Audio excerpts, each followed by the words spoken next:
It's warm in here, you're right. Pledge allegiance to the flag of the United States of America and to the republic for which it stands, one nation, under God, indivisible, with liberty and justice for all. Dana, will you take the roll, please? Here. President Lamont. Here. Trustee Ehrlich. Here. Trustee Goldberg. Here. Trustee Solly. Here. Thank you. Adoption of the agenda, do we have a motion to A motion to approve. adopt the agenda? I'll second. Any comments? Yeah, motion to add an agenda item And that's the for autism. the resolution recognizing April 24th as Autism Acceptance Month for the Village of Franklin. And we would put that under new business B, Perfect. okay? Everybody okay with that? Yep.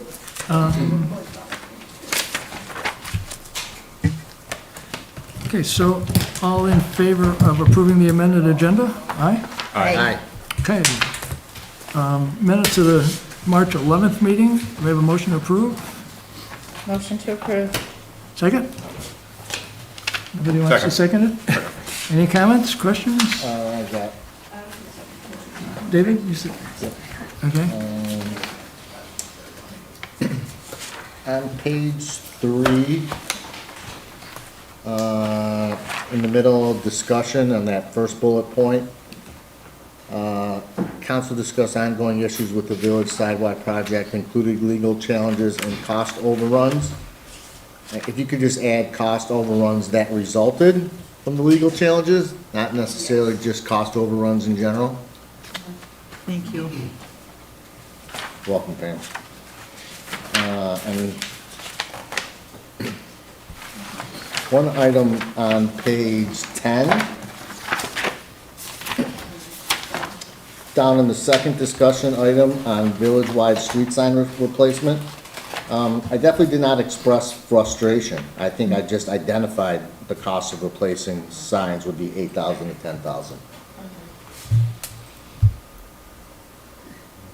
I think it's a good deal, in fact. That was it.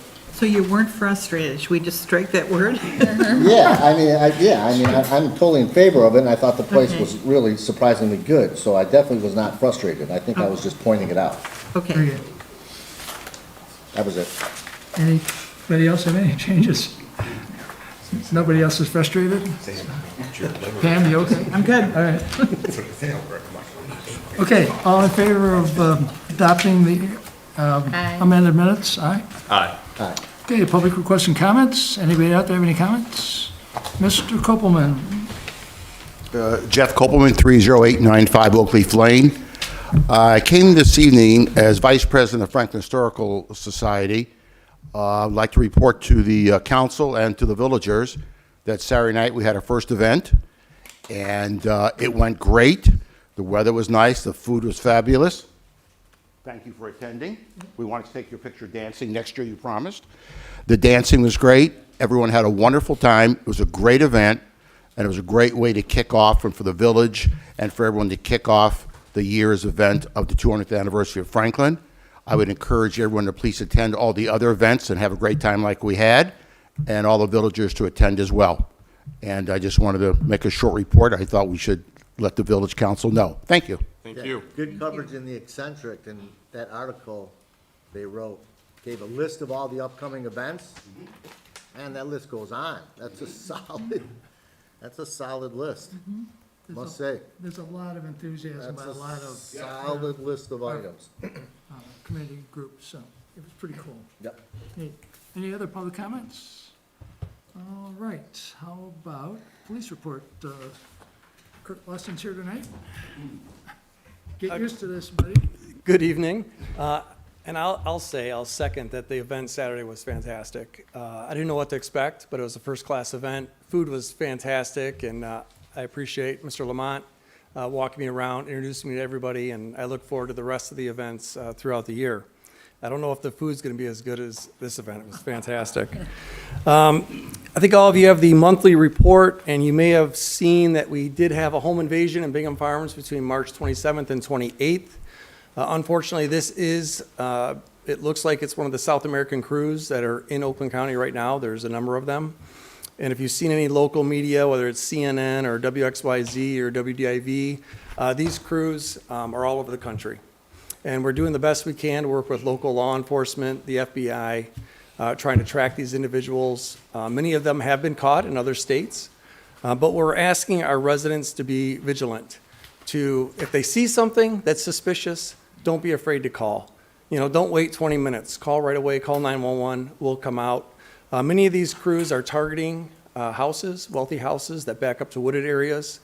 We see it time and time again. We had in the last 2 weeks, Bloomfield Township, Bloomfield Hills, Rochester, and Northville, and of course, unfortunately, Bingham Farms. So we can continue to tell our officers to get into the neighborhoods, to extra patrol. So again, if you see something that doesn't quite seem right, give us a call. In anticipation of Officer Kimberly Bonacorski retiring on June 27th, we've extended a conditional offer of employment to Nora Downs. She is someone that has worked in the Tri-Cities up in Kegel, Sylvan for a number of years. I've known her for 3 decades. She's fantastic. She's going to be a great fit for our officers, our department, and our community. So we're looking forward to her starting at the end of May. And then we've been doing a lot of recruiting because we all know that the chief might leave in August, correct? And there'll be a position available as we promote other officers up. So we have found 2 individuals that we are going to interview next week, but we continue to recruit and try to find the right person for Franklin. I'd never want to settle just to fill a position because we want these people to stay here and obviously provide the customer service that all of you expect. I also want you to be aware, and the chief and I want you to be aware, that currently we have no part-time officers within the police department. Rich Jacobs left to go to Madison Police Department a couple of weeks ago, and Pete Kelly has retired as a part-time officer. So we're stretched pretty thin, but we're doing the best we can at this point. And then finally, Sergeant Wells and Sergeant Mulaski are both going to attend the FBI Leads Training, which is a week-long executive course for supervisors. It's absolutely a great course. I've sent numerous sergeants and lieutenants to this course when I was at my other department. They're going to get a lot out of it. It's going to bring a big benefit to the police department.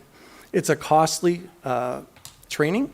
It's $750 per person, but the chief did apply for a grant through MMRMA, and we did receive that grant, so they'll be paying 75% of that cost. So that's good news. So you'll be getting a check soon if you haven't already.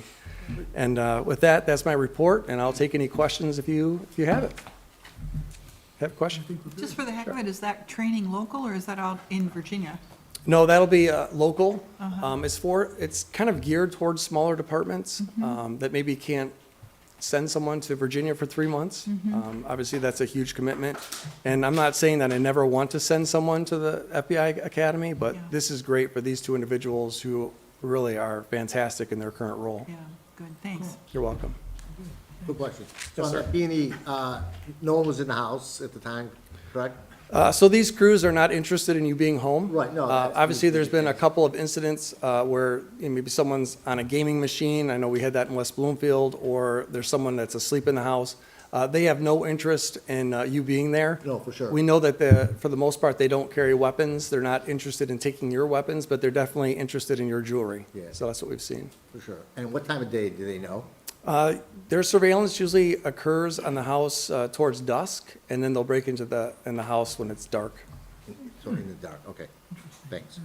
Thank you very much. While you're up here, we want to talk about the intergovernmental agreement between us and Bingham Farms, and let's just handle that now. Sure. That's okay? Okay. This agreement is a revision of it's not really, there's a couple small changes, but can you speak to it, or you? Sure, I think Mr. Frazier wanted to speak to it a bit, but my understanding, I've read over this document a few times, it looks like they're just cleaning up some language. There's nothing, I don't think, earth-shattering here that's different for the village here, and I know that Chief and I are comfortable with the changes, but I'll defer to Mr. Frazier. I spent some time talking with Ken Martin about what it is that they wanted to accomplish with this. And truly, they've had some changes in the council, and one of the council members who I believe is an attorney, came back and took a look at this agreement and felt as though they could benefit from these changes. Okay, We believe that they're inconsequential in terms of what it is that we need to do with Bingham Farms in a working relationship. And to the extent that they're concerned about them, they're not major, not any of them. Okay. We think they're acceptable, and we would encourage you to adopt them. does council have any questions about this one? Go ahead, you go first.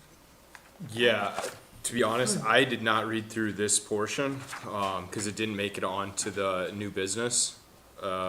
So I would prefer actually holding off on a vote until next month unless it's, I know, well, when do they need an approval of the agreement? They just need the budget, right? Not necessarily an approval of the agreement. This doesn't impact what we do with the budget. Right. And so Okay. from that standpoint, delaying until the meeting in May should not be an issue. Okay, that'd be my preference, that I could provide more substantive feedback or just have more confidence in my vote. I don't have a problem with it. I had a couple comments, and if that's the case, I'll just provide mine directly to Peter, and he can incorporate them if he thinks they're appropriate, so. Good, thank you. I didn't have any trouble with it, that they were minor changes, like you said, but I can give any feedback, my feedback to Peter in the meantime. Yeah, I'm good with the agreement as it's written.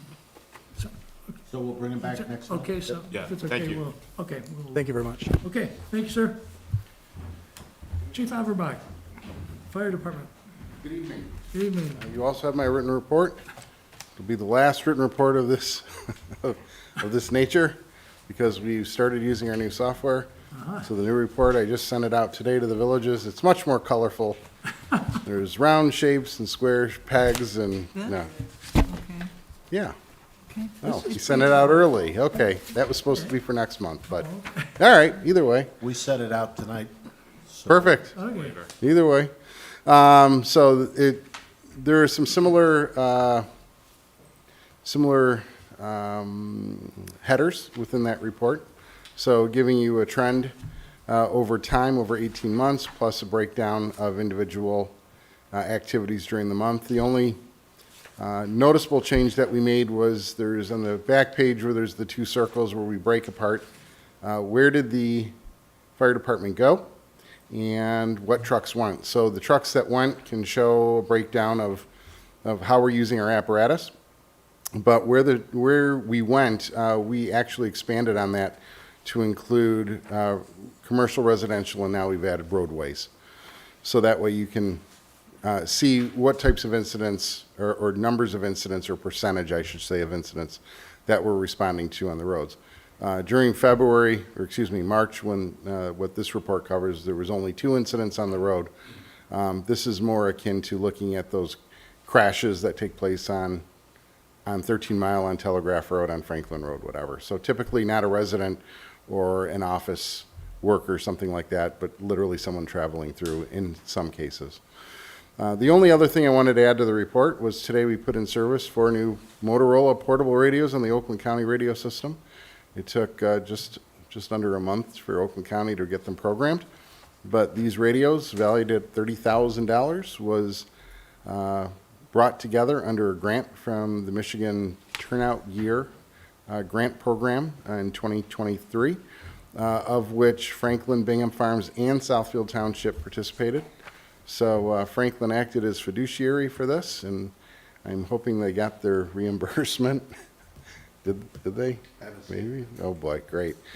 Stayed. Okay, well, I'm hoping if you didn't get it, you'll have it soon. But I just wanted to thank you as a village and everyone that supported this. This is the first time in my 25 years where we've had an opportunity to act on a grant program and actually utilized all 3 jurisdictions that we represent in order to get that. So it really brings us to a point with the new radio system where we are only 1 radio away from being where we were for the last radio system. However, at $7,000 a radio, I don't anticipate getting that last radio. It's not necessary, but from a safety perspective, it does significantly help our firefighters. Cool. So, other than that, pending your questions, that'll conclude my report. Yes, sir? Quick question. Yeah. Can you just tell me what E4, POV, which are the, Sure. E4, engine 4. So every one of all of our apparatus has a number Right. behind it. E4 is engine 4, that's our main so that's the main firefighter engine. fire truck, right? POV is privately operated vehicle. So that would be what our volunteers are driving to get to the scene. Gotcha.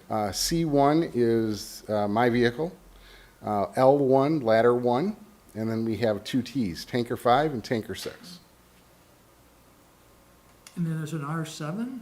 Oh, sorry, Rescue 7 Okay. and Rescue 9. Rescue 7 is the primary vehicle on medical emergencies, and Rescue 9 is a backup vehicle, but it is used by our folks who participate in the countywide hazmat team. Awesome. Cool. Thank you, sir. You're welcome. This is cool. That's some, Yeah, this is really cool. yeah, neat stuff. Way quicker to read. Yeah. Tony, Yep. would you talk about the budget issues and the concerns? Is this not the time to do that? I mean, I'll answer whatever questions you want. well, I have, So- being on the fire commission, Yeah. I've been privy to more conversations about the fire budget. And Right. I think that there are some real issues going on that I just, please talk about. Okay.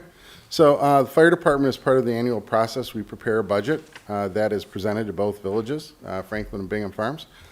This year was a little bit different. We're facing from the fire department an increase in run volume and a decrease in participation. And I like is one of our captains and our treasurer, Rick Kozlowski, says, if each village would commit to 10 volunteers that would do firefighting and EMS, we'd be all set. And that's just not happening. So as a result, we are digging deep into looking at the future. So looking at the future entails several factors, and I'll try and keep it brief because I could talk for hours on this. I think we need to hear it. In terms of apparatus, what we are looking at is we are trying to plan a path forward for 20 years. With COVID, 2020 to 2022, 2023, we saw a very, very complete change in the business of industry in America. Supply chain issues, price increases, labor force decreases, and we are trying to stay abreast of that. But a 20-year turnout or a 20-year future forecast as an update in 2024 is vastly different from the last time we did this, which was in 2017. The numbers have increased exponentially. In turn, or in addition to that, we also are faced with all of the other normal increases that everyone faces, the cost of fuel, the cost of insurance, the cost of health care. And when we are dealing with this, also we look at support services like hose testing, fire ladder testing, that sort of thing. All of these increases are where they're at. We've tried to take our apparatus and we tried to extend the lifespan of each truck. There is no longer any kind of a X number of years and you get rid of it. Now it's as long as it passes inspections and testing annually, you keep it into place. However, with trucks getting older, there is more maintenance required. In the case of our rescue right now, Rescue 7, we're faced with another issue, which is parts availability. Because so many of these things are just no longer produced, we're having to look at third-party vendors, even getting parts on Amazon, which is not the greatest thing when it's a fire truck. Needless to say, we are trying to capture that, capture those costs so that way we can be affordable to the villages. In terms of personnel, we're faced with two issues. The first is with our full-time staff, we just don't have enough, and we need to expand on that. In terms of our per diem staff, our stipend staff, we just aren't getting those folks. The wages that we're paying are less, are almost half of what every other agency that has stipend staff, and we need to improve that. We need to be able to draw additional folks. In terms of our volunteers, we do have 25 volunteers and we have 5 full-time staff, so I consider us a combination department. And I like to think that we are working towards the benefit of all in terms of our employees, whether they're paid or not. But the reality is that without having additional folks that are paid, we are going to come to a situation where we're not going to have enough folks to respond. We have taken every step that we can think of at present to leverage other departments in the area to assist us during times of need, such as fires and mutual aid, which we've done. We are part of a mutual aid group that encompasses 30 other fire departments in Oakland County. plus we can reach out to the other 13. There's one department in Oakland County that's not part of any mutual aid program. So we can eventually reach out to hit 95% of the fire departments in the county. We also have tried to deal with any situation that we can to save money.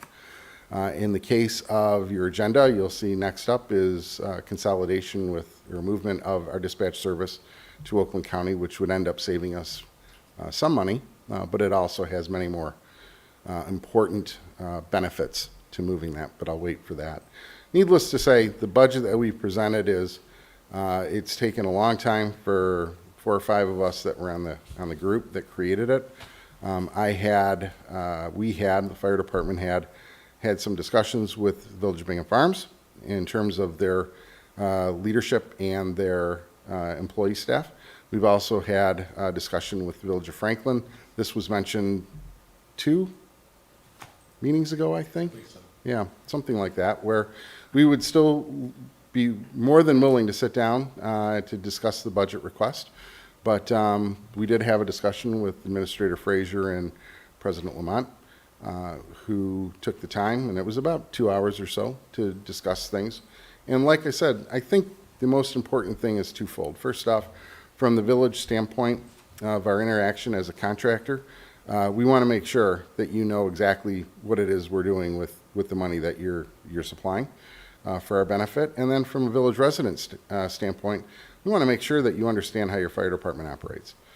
We do have Bingham Farms, being the we, has set up a session, I believe it's on May 7th from 3 to 5 p.m., where I'll be over at the village office just for a special Ask the Chief. Whatever you want. I may not have the right answer, but I'll give you an answer. And I'd offer the same thing for Franklin, but obviously any resident can be more than, feel free to call the fire station at any time. And I'll answer whatever questions you have. I think the thing that shocked me the most at the last meeting was the fact that Franklin needs more officers for a fire because we don't have, because we have well water. And Correct. because we have wells and we don't have city water, it takes more people. Yes. Yeah, And- so our 2 tankers are there for 2 reasons. From an insurance office credit standpoint, they're there because ISO, which is the rating agency around the country, has made a determination based on our jurisdiction of what we need for trucks.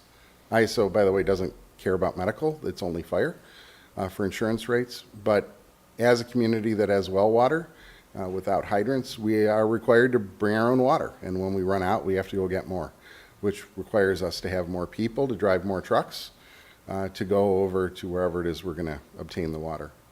And as a side, Fire, yeah, and as a side benefit, we typically go to Bingham Farms. So for years and years and years, Bingham Farms has allowed us to do that without invoicing or anything like that.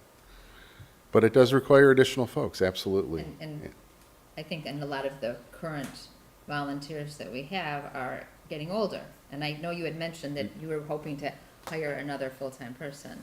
But We we're were, waiting yes. to do that until a following year because. Until March. Until March. Yeah, in looking at the numbers and the costs, it's a significant, the ask was 12.8%. I believe it's right around there.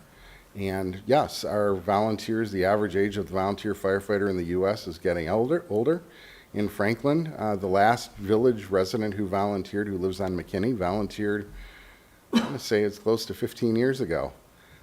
So everyone who lives in Franklin, with the exception of the person who rents the house next to the station, who's one of our full-timers, they're in their late 50s, early 60s, in some cases mid-60s. So this is I don't want to say a young man or an old man job, but this is something where people need to be conditioned in order to do the job safely.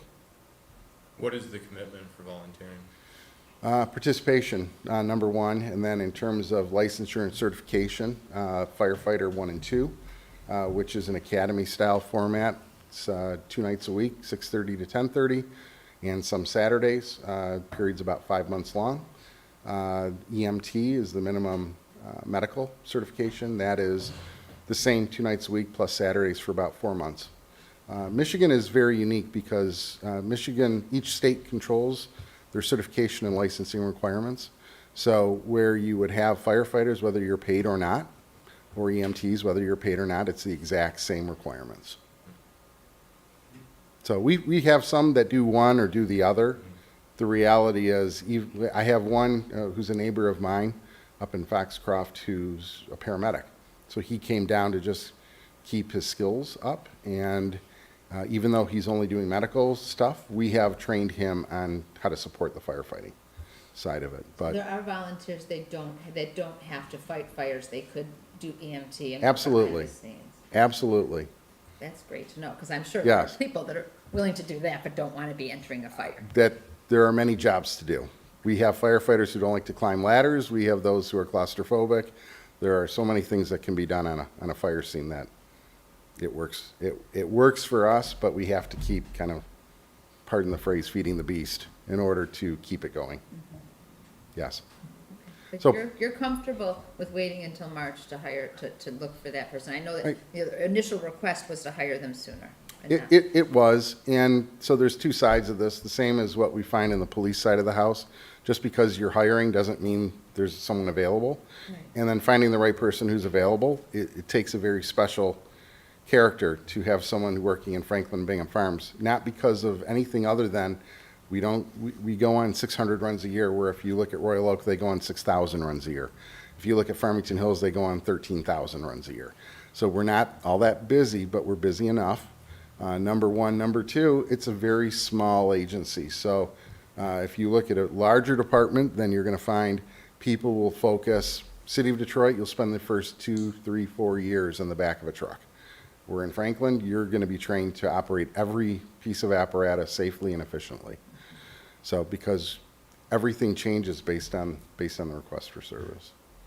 So we want to find that right fit. But we are using some of the budget money, if approved, to work on a recruiting, which would include a trifold brochure, which would include some website enhancements, even though it's far beyond me to program a website, but I think this is where people are going these days. Online applications, more information up front.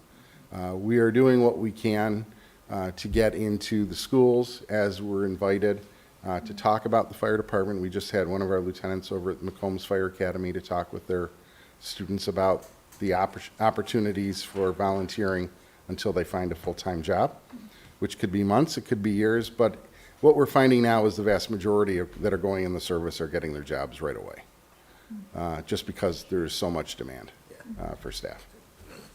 Sorry, I took way too long. That's good. Other council questions or comments? Tony, my personal perspective is you and the crew do a super job. I truly appreciate that, as well as I think all the people in the village. Thank you. And I certainly want to work with you to make sure that we provide the resources that you need to continue doing what you're doing, because all of us sleep better at night because we know that you and the police department Thank are you. up there. We appreciate it. So, cool. Very good. Okay. Anything else? We have a intra-local agreement here in the packet too. Can you give us a little bit Certainly. on that, please? So the fire department does not provide its own dispatching service. Currently, we're using the services of the Oakland County Sheriff's Office. Oakland County has been a wonderful partner in providing that service, and they've been doing it for years and years and years. It's been done under an interlocal agreement between the Village of Franklin and Oakland County. That agreement ended March 31st, excuse me. So with that said, and with the new radio system in place, it gives us a wonderful opportunity to try and move over to Bloomfield Township. The reason of Bloomfield Township providing the service is they're already providing it for the police department. One of the issues that we have, and you would never know it if you were calling 911, is that when you call 911, assuming you get to the local public safety answering point, which is Bloomfield Township, they end up call transferring you. That has created a little bit of a lag, in some cases seconds, in some cases over 2 minutes. And we want to shorten that up. We want to better be able to communicate with our police officers and vice versa. By going through one dispatcher, the dispatcher can go from one talk group or channel to another, where we, because of legal restrictions, we cannot talk directly from our main radio channel to the police main radio channel. So for them to talk to us, they would have to change their, I'm going to call it a channel even though it's not, but they would have to change theirs. In this case, if we need to get a hold of them and we're using Bloomfield Township, it's that much quicker. If 911 calls are taking place, we can both be dispatched literally at the same time. So that way, it's a benefit to our residents and those that are requesting the service. In terms of cost, the cost is lower, and it will save us several $1,000s a year. So in doing our research with reference to the services that Bloomfield Township offers, they have 2 dispatchers on duty at any given time, plus they have a supervisor in the day. Their dispatch center is located in the police department, which is Long Lake-ish and Telegraph versus up in Pontiac. In terms of radio communications, they're already on the same system that we're using, and they've made modifications to accommodate our needs in terms of radio paging for our volunteers. In terms of their staffing, they have been fully staffed for several years now. They do not have a high level of turnover, which means their employees like their jobs. And when employees like their jobs, that says a whole lot about the situation that we're getting into. I've met with the police chief as well as the dispatch supervisor, and they have been absolutely wonderful and accommodating. So even though we don't partner with Bloomfield Township Fire on a whole lot of incidents, I think this is a great move. And I would, I wouldn't bring it forward to you if I didn't believe it personally, and I think we can only benefit from that. What's your pleasure, council? You want to go ahead with this, or you want The village is to, signing. David and David? Oh, sure. I'm sorry? I only had one, I read it, I only had one, legal comment and one question, but I know David likes to read things more thoroughly, so what was the urgency of the April 10th? Was that just because it's 2 days from the date of this meeting? No, it's because the contract expired the end of last month. It did, oh, so our current contract's up, okay. Yeah. What are you doing right now? Still with the sheriff's department? in We're the still with interim? Oakland County without a contract. They're still billing us, but Okay. going through corporate counsel has been interesting. We'll say that. The one thing I was asked to explain, the question comes up, why the Village of Franklin signing this versus the fire department? So the Village of Franklin, because it's an interlocal agreement, it provides immunities based on the actions of one jurisdiction assisting another. The fire department is a private corporation. We're a 501c4 nonprofit, but we don't have the authority to sign as a municipal agency or jurisdiction. As a result, just like with several of the other agreements that Franklin has signed, both with Oakland County for the hazmat team for prior dispatch, fuel cards, and whatnot, the request would be that the Village of Franklin sign off with Bloomfield Township, and then we act as your agent. And that would be in terms of providing the service, receiving the calls, and paying the bills. So that way, we're not asking the village to pay anything directly to Bloomfield Township, but just ask as the consumer, if you will, for the service. So that was a question I had when I was reviewing this. What obligations change from the village's perspective, specifically liability insurance, and some of the things you were talking about? So in terms of liability insurance, there's hold harmless clauses again, from one to the other. It does mandate that the fire department maintain insurance, which we do. Yeah. And that's not only part of this contract, but also the contract that the fire department holds with the Village of Franklin for the Okay. provision of So service. not a serious change there? There's no changes. Okay. Absolutely none. Okay, thanks. So we maintain at least 6 million, if not more, of liability coverage. And there's nothing that the Village of Franklin is getting into that I believe would be an individual or kind of an entity thing, but rather, as a municipal agency, the ability to sign, number one, allows the other municipal agency to provide the service. And number two, it supports immunities, governmental immunities in case there's actions. It doesn't absolve the fire department from any actions that we take. Thanks. You good?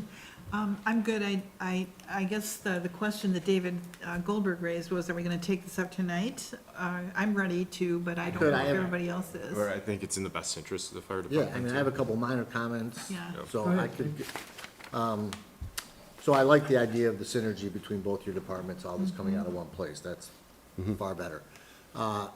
Form of agreements, first time. Is this following the dispatch agreement that we currently have It with is. the police department as far as format? It's very similar to this one with the, Yes. the police department. So, okay, so that's good. So this The- is, the- this the basis of form the has doc- already been vetted out in general. Yeah, the basis of the document was predicated on the Police Department Bloomfield Township Agreement, and it was also put through Bloomfield Township attorneys. Yep. It was provided to Franklin for vetting through your attorney, and it also went through the Fire Department attorney. So my only comment, Peter, in the first paragraph, where it says by providing 90 days, just before 90 days at least. I mean, the way this reads, you have 1 day during the year, you can terminate it theoretically. So at least 90 days notice. This is only a year-to-year agreement, whereas the police agreement's a 5-year to 5-year agreement, so this.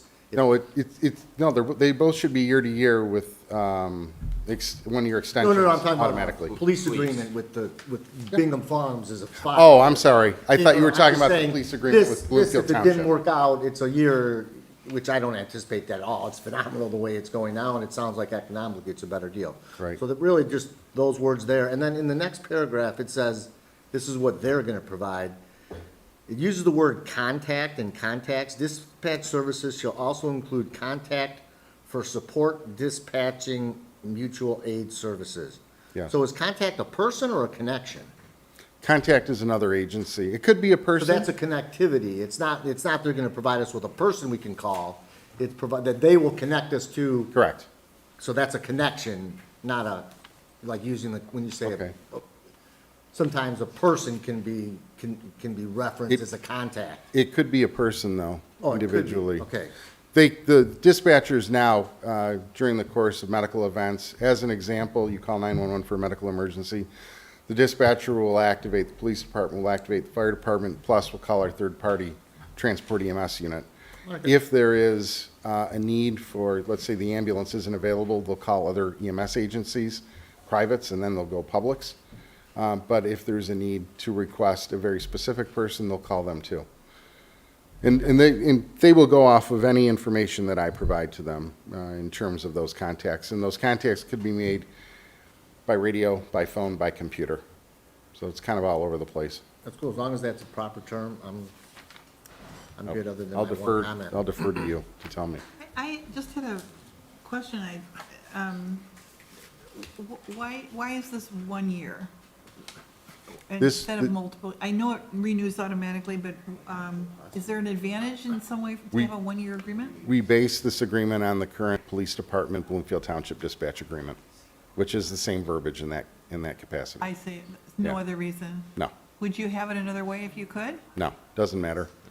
Okay. The radio, the interesting thing about, I'm sorry, I'm taking up too much here. I don't know. The interesting part about the new radio system is everything is computer-driven. So where we would go back 20 years, 30 years, we would have one radio system where we would talk to people and then one where we would page people out. That went away with the new county radio system. Now it's all built into one system. So it's literally for Bloomfield Township to take over or any other public safety answering point in Oakland County. Okay, It's probably 2 or 3 hours of reprogramming oh, of a dispatch console. good. So, yeah, it's a lot, there's a whole lot more in the backup. Yeah. But it is so much better. When we had, years and years ago, we were dispatched by a private EMS agency. If they went down, we had a lot of problems. Yeah. Now we have redundancies, we have backups, we have other dispatch centers that can support. Okay. Thanks for that. You're welcome. And based off of that, I would imagine the on-ramping and off-ramping is substantially cheaper. Kind of. There's no cost. On-ramping So when I'm, center to center. yeah, so what I'm just saying is, entering into a new agreement, sometimes you have to get systems to talk to each other. No. But because we're bringing it up, it's gonna be minimal There- cost. I don't think there'll be any cost. Okay. I know Bloomfield Township had spent some time working with Oakland County to learn the systems and the parameters. I don't believe there's any issue with funding required to get a new piece of hardware. Yeah. Everything should already be built in. I've not been led by Bloomfield Township that there would be any cost. Oakland County, there was in our old, in the contract that was put out, as was our old contract, there was talk about a cost to leave based on employee salaries and something like that. I've asked multiple times, I've never received an answer. My assumption as such is going to be there's no cost. I had worked with Bloomfield Township, and then going back to the dates, their township board has a meeting tonight. They have other items, weren't able to include it in the agenda.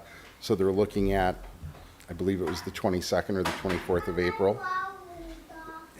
And then we would start literally the next day or 2 days after. So it should be seamless. So do somebody want to make a motion to approve this interlocal agreement for fire dispatch services between us and Bloomfield? I'll make a motion to approve the interlocutory agreement, or interlocal agreement between the Charter Township, Bloomfield, and the Village of Franklin for fire dispatch services. Is there a second? I'll second.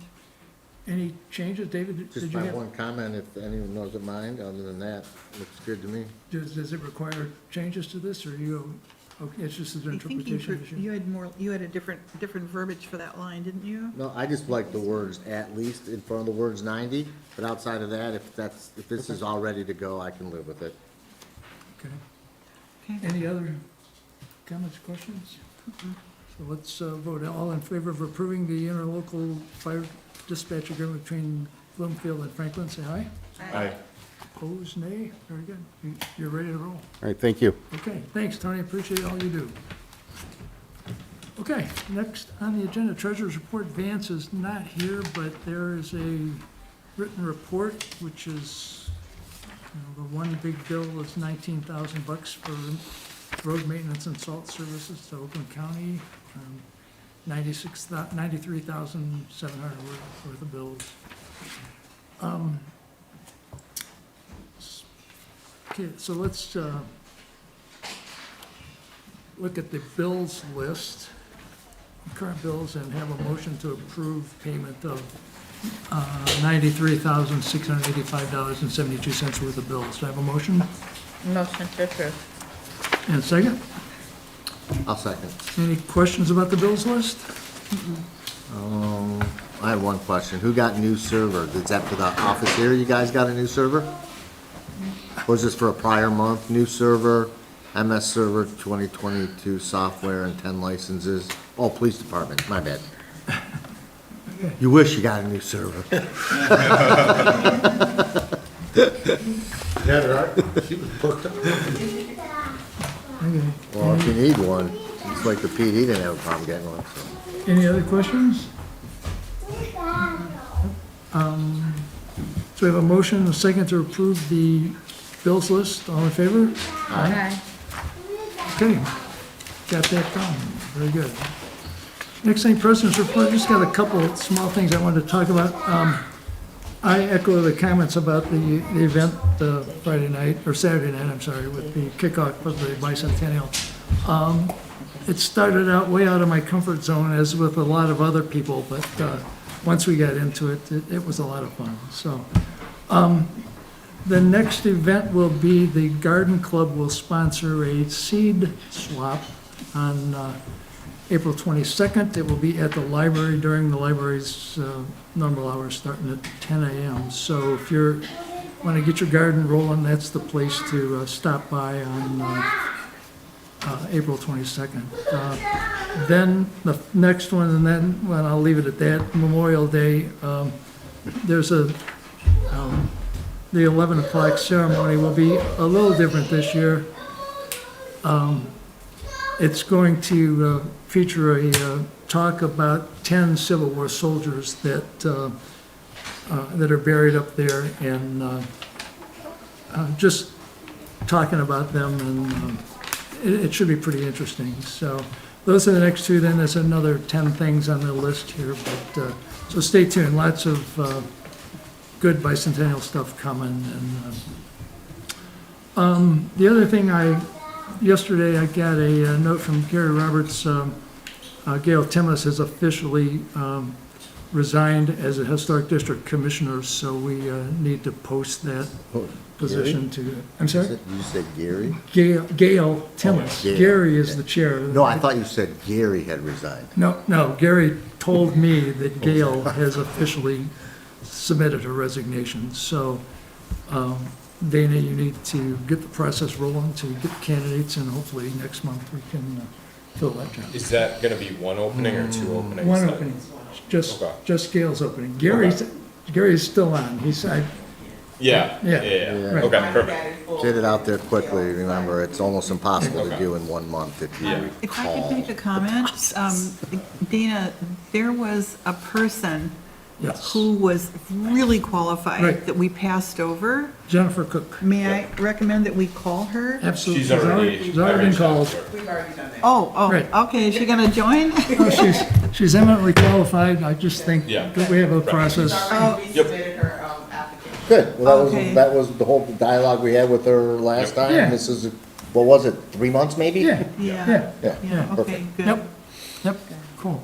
That's all my comments. Council, any council reports? Yeah, just a couple things. First off, for everyone who celebrated Easter, I hope you had a great Easter. For everyone celebrating Passover, happy Passover. We added Autism Awareness Acceptance Month to the agenda, so I'll speak to that once we get to it. And then the last thing is, we already approved the agenda. However, I see a couple folk in the audience and don't want to hold you up for your entire night, so I'd like to move the permit for Bring Your Own Dog up on the agenda. Sure, we can do that. You want to just do that now? And then we'll get back to our council report stuff. So, you guys want to talk about Bring Your Own Dog? Yeah, it's right up here.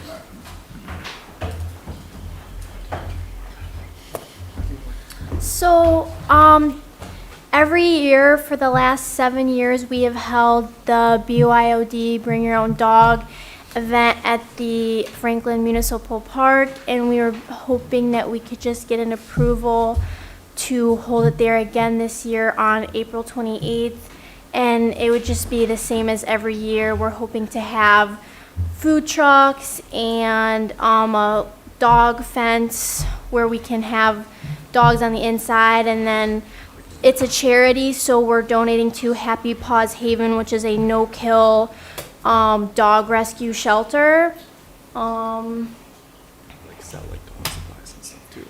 Yeah, and then it's also, we're hoping to have a new addition to the event this year, and basically that's just gonna be like setting up, like people can have a little sheet and they can see on the website things that certain dogs need, and then they can directly purchase those items that the dogs are in need of. Oh, that's a great idea. That's really nice. But it, just to, for my own clarification for yours, where you want it is on the Village Green, I think, which is where the library is. Yes. So that's called the Village Green. Yes, Just so sorry. you have the terminology. Okay. Because the park is a different thing, and you wouldn't be coming to the village to deal with Okay. the park, you'd be coming to a different group. to do Okay, it. yes. Okay. So there's a civic events permit in the packet here. We need a motion to approve this, and then we can have We some- approve it? A second. Second, any further discussion or questions? Well, it's an awesome event. You guys are getting to be veterans at this. All in favor? Aye. Hi. Thank you. Thank you. Good luck at your event on April 28th, right? Yeah. Cool, okay. Have a good You night. too, thank you. Council reports, any other I do. council, Kathy? And we asked, so. All right, so last week I spoke with multiple Franklin business owners who have expressed concern about business being slow. These owners specifically expressed upset with Franklin's $100 yearly business fee, feeling that it is excessive and that council doesn't appreciate their situation. While $100 might not seem like much to some, several of our business owners are single parents who have invested everything into their businesses. This is not just a hobby to them, every penny matters. When there are issues with the buildings, the $100 business fee has clear purpose and is necessary to cover the cost of the inspector's time and expertise in bringing the space up to code. But once that space has been determined to meet all requirements, the building inspector simply walks in, sees that nothing has changed, and updates a form. So why should compliant businesses and building owners each be charged $100 every year for essentially nothing? In fact, after our building inspector built in and evaluated my building, he offered that it would be sensible to move to an every 3-year inspection cycle for businesses that previously have been determined to be in good condition. This will allow our inspector to focus his time and efforts on buildings in need of his attention, and additionally, this will show support and appreciation for those businesses and business owners who are acting as good stewards of our historic buildings. So this is my recommendation, and I would like to make a motion now. I move that for those businesses and business owners with spaces found to be up to code and in good standing, that we change Franklin's building inspection requirement and $100 fee to an every 3-year inspection and payment cycle. Do we want to consider that at this moment on the agenda, or do we? To move it to discussion, do we have to get a second? Yeah. Yep. Okay, so if that's the motion, I'll have second for discussion purposes. And I'll lead off the discussion. I have no qualms with it. I would just ask that we move it to next month so that we can have it written down and kind of evaluate the exact motion in written form for words, so that we know exactly what it is. It's pretty clear. Just we're moving it from every year to every 3 years for businesses that have been found up to code and in good standing. I would like to have an opportunity to review this with our building inspector. Is there an urgency? Is the fee due in the next month? Is No. that? No, we do it at the end. It's already been done. Okay, There's no so urgency. then let's Okay. let's run it through the normal channels, Okay. which should go through legal and then bring it back next month and get it on the agenda, and so that everybody can read it in next month's packet. I mean, Okay. the concept in Pam? general. I care less about the collection of the $100. Right, I'm not a huge exactly. fan of waiting 3 years to get back in buildings, so. But if they're in good standing, they're in good standing Yeah, but usually. things change in the course of 3 years, so, that's more of my issue. I don't care about the $100 we make. It'll give us a month to, Well, it does require an amendment to your existing code to make that change, so. okay. All right, well, again, if it's already been paid for this year, then the concept is fine. The change to the code through planning, which should take one meeting. So, I don't have a problem with it, but I agree with, For more detail, Like it's the section proper eight channel. 10.04, if you guys want to review before. one more time? 810.04. It's a 2-sentence ordinance. To change $100 fee and timing. Are you done? I wanted to make a comment. Go ahead. So, 2020? it always makes me a little nervous if somebody comes and says, I've been talking to business owners, and then boom, this is what I want. Well, we've been talking this for a bit, but it seems like it's excessive. Well, so there's no one from Main Street here, and they. Because Jeremy's have- got a fever. He was gonna be here. He Yeah, has a fever. and I would look for their input on this. I did. I agree with. Just let her talk. So let's roll it over to I next would month. leave, well, I also want to make a point for the record that we have only had building inspections for 3 years. We have a problem with rickety buildings.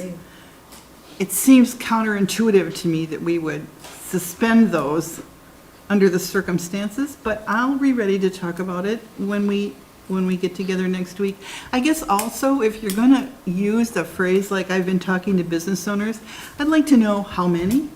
I'd like to know what they said. I'd like to know who is, who doesn't have an issue with it and who does.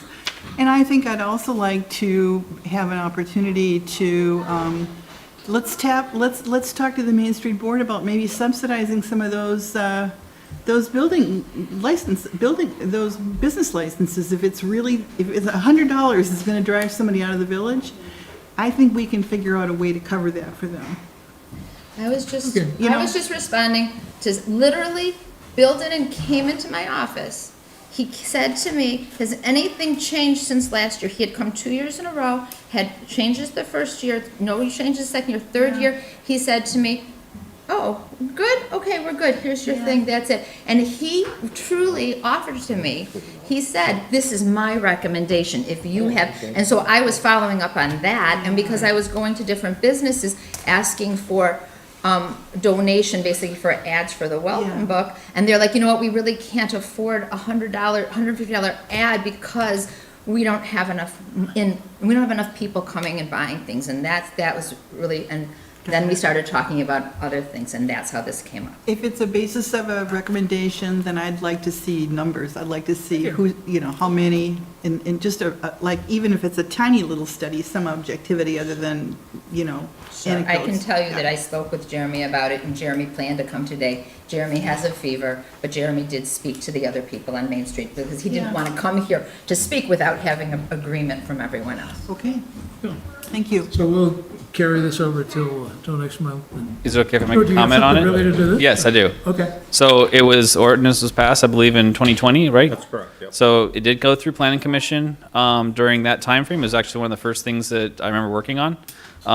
Council had sent it to planning for review for the ability to inspect businesses downtown because of the state. As Chairman Goldberg mentioned, you were actually the chairperson of the planning commission when we recommended the ordinance update to council. I recommend that as part of your discussions, you also research into the motivation behind why we passed the ordinance, or why we recommend the ordinance to to council, and then council, and why council recommended it to us.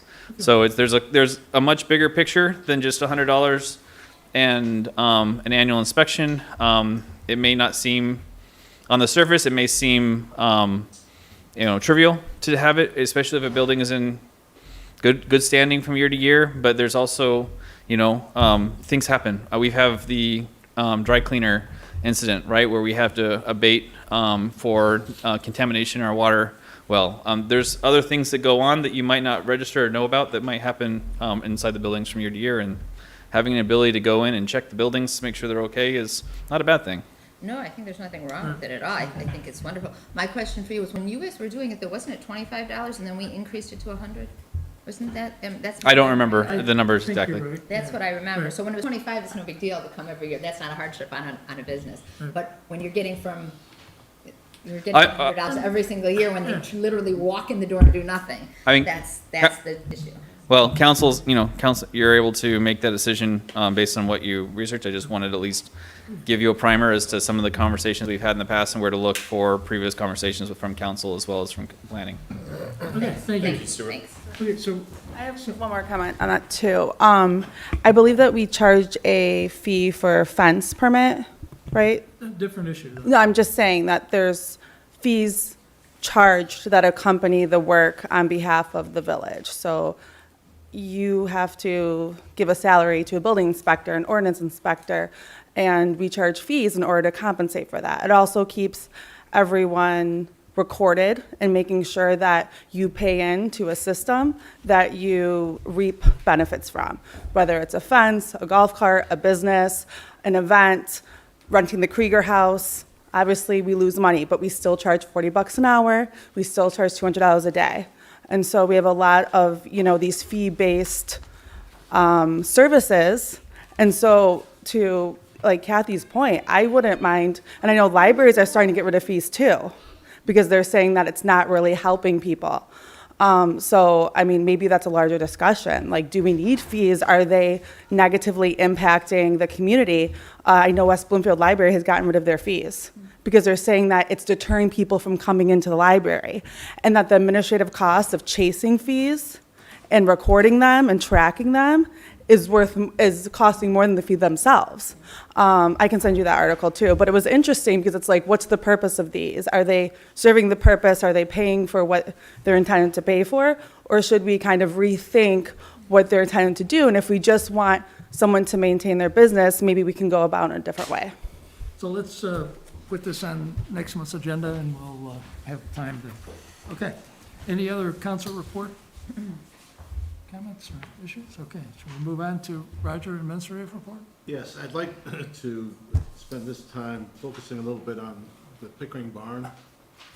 You each received last week material from me that provided some background on where we are with that, the conversation that we've had with Oakland County about funding, and some proposals that have been put together that provide some images as to what the location of the barn at the 14 Mile and Franklin Road site might look like. What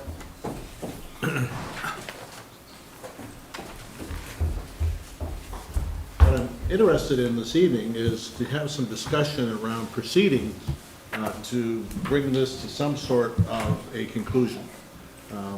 Pam's been involved in a lot of these conversations, particularly with the county, and we'd like to sort of air this out for a few minutes tonight and see whether or not you have continuing support for our proceeding with this project. Comments? Was that a question? Ultimately, I would like to. I mean, if the general question, if you're just asking the question, are you interested in proceeding with the idea of getting control of the barn and trying to get Marcia and other third parties to pay for it? Yes, I support it. Yes, I support. That's what I'm after. I think the option at a commercial building at 14 in Franklin. Well, I don't know if that answer has to be answered right now. I think the question is, do we want to make efforts to try and gain control of that barn using the county's resources and whatever resources we could maybe get from the owner of the property and what have you, to gain control of it for whatever period of time the county will allow us to control it before they say you need to either take action, or my guess would be there would be others that would be in line waiting to take it if we couldn't do something with it. But if the answer is if we get first dibs at it and we can get it and it's not going to cost us, 100%. The concept that I've been working with others on is that we would secure the building now, get it away from, get it back, take it apart and get it stored. Get it off that site. Yeah. Right. And give ourselves time then to work out what we do with it. I mean, if you watch the Planning Commission's last meeting, John Bry spoke at length about various funding resources, none of which we had really contemplated when we thought about this before, and that $2 million number was thrown at us, and it was like, all right, well, if there's agencies out there throwing millions of dollars around to renovate things and turn parking lots into parks, and we need, and again, that opens the whole door of all three of those options again now, instead of having to do this whole public-private partnership, getting it back and connecting it to the barn back there and having a huge facility and moving this thing over there and turning this into whatever, and someone paying to do that, that's not ours, 100%, 100%. 100%. Does that give you? Well, so again, I just think though that I don't know that that gives you necessarily the direction, because at the end of the day, the material question is, us acquiring it would be upfront. It either costs us money or it doesn't, right? So the pursuit, are you asking to continue to pursue grant opportunities in order to fund that? I think we need to, as a collective body, provide more direction, because I'm of the stance that I do not want to put public dollars towards it. And so that's where I'm saying, if it's to pursue grants, to be able to store and figure out some type of a partner, sure. Do I want to invest our public taxpayer dollars into it? No. No, I do not. What we've been working toward is consistent, frankly, with what you just said, is getting other agencies to provide the money with which to do this. And I don't believe that there's been any assumption on our part that the village is ready to put money into this project. Okay. But it seems to me that we have to be a driver on this. And that if, in fact, we participate in that acquisition, that we need to be committed to getting it somewhere, whatever that means. But the assumption is, from my point of view, that what we're trying to do is to get it secured, get it disassembled, get it stored, and then have the serious conversation about what the hell do we do with this now that we got it. So my understanding from the planning commission is that you all have a subcommittee dedicated to it, right? That was previously stated. So to me, again, it's the direction from council that we want to try and, that we continue the path of trying to find an investor or someone who will take it in that plot that we've been talking about, and then leveraging your position as the village administrator representing Franklin to help access those grant funds. But that purchaser could be Main Street. It could be. I won't say that it can't be. That's not. Pragmatically, probably not. Yeah, it seems to me that that ought to be a low priority alternative. Okay. What's the low priority alternative? Main Street only. Okay. So, did you have a chance to read that email that Raj sent out? Yeah. Okay, so that,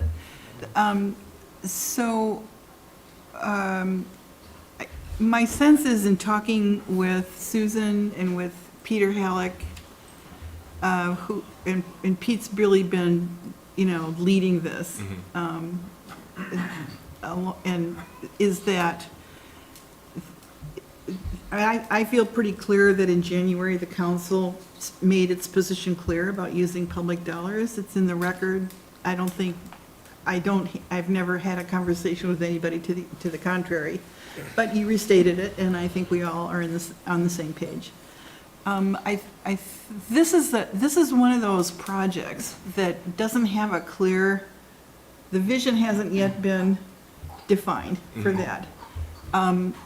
The priority is to secure the barn right now. It's to get it out of where it is, label the boards, wrap it up, and get it into storage. The cost is going to be about $100,000 to $120,000 per Pete's estimates. There are peripheral issues like, who should own the barn? If we get money from the county through Commissioner Gershenson and some grants that John Bry is working on, I'm sorry, Stuart, do you want me to? You said my point. Oh, and the third Sit leg, down. the third leg of that stool is crowdfunding, is raising money, private money from people to make up the rest of the bill to secure that barn. Then we can begin to think about the future of the village and what we want the village to, how much control does the village council want to exercise over this? There's lots of conversations to have after this. Right now, it's do we want to support, stand behind the people who are working on gathering funds and working out the snags to own this barn? That's, I think, the question that's on the table right now. I agree with that, Pam, and I thank you for the summary because I think that was very concise and clear. The reason that I keep bringing up that point is because I don't want to pursue grants where a condition of it is that the government owns the building or the local municipality or village owns the building. Honestly, I think that's a discussion that we all need to have. Your one viewpoint, maybe others feel differently. That's my but- point. But if we don't do something now, we end all discussion because the barn's Yeah, gone. and I need to Right. understand what's the problem with ownership. If there's no more cost to carry, because it's Right. baked into the original number for as long as we get to have control of it, and there's no liability, it's gonna be sitting in a container somewhere. I need to understand what But the downside of. again, having are we writing a proposal that just says store the building for an undetermined future use? Well, no, I That think seems that's like, what's still being vetted out. I That think is the not question is, what- do they will still want us to support them continuing to pursue what finding we all need of to that do. information out? Yeah. Or are we like, Yeah. nah, this thing's just not I gonna mean, the work? people who are working on this, Pete and Stuart and others, they don't want to be going out talking with the landowner and making commitments on the part of the village if the village council isn't Right, if they saying don't want yes. it, yeah. So Exactly. I would be very comfortable if council, through a motion or a resolution tonight, said we stand by the Peter Halleck and the Main Street Board and the Planning Commission in pursuing, this barn. If you just want to do it informally, I think they have to tell us if that's Yeah, good I enough. think it goes But- back to Commissioner Gershenson to advise us what is the next step in order for us to begin that process. She If the has said question there's is, do we one- want that process to continue and begin, then I think the answer is yes. We want Is it that. yes? Is it, are you hearing yes? Okay. So, I think it's all fair and accurate, you know, and Marcia's concern is that,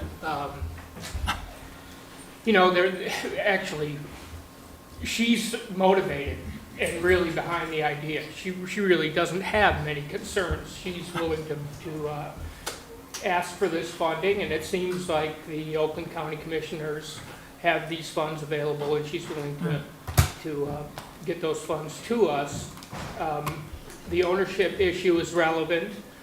John Bryce described many cases where Main Street Franklin is the owner of a building as a nonprofit, and that seems to be one of the options to do it that way. So can somebody summarize then, we're talking about an ownership issue, what is the ownership issue? The only issue that I'm aware of is that Commissioner Gershenson has said that that the building needs to be owned by a public entity. Or a nonprofit. Or a public or a not-for-profit. That's it. What she doesn't want to have happen is that she spends taxpayer money. Pete and his crew raise money. John Bry brings in state and federal money, and then we give it away to somebody who wants to have a cute barn. She's trying to protect, she's had some experience with that happening. Right. So and that conversation is ongoing. Roger is working with Peter, and they're working it out. I don't know what the answer is yet. It may be that they'll come back to the council and say, the way things are falling, the county would be more comfortable with an agreement with the village. We've got lots of agreements with the county. Or it could be that it could be owned by the 501c3 Main Street Franklin.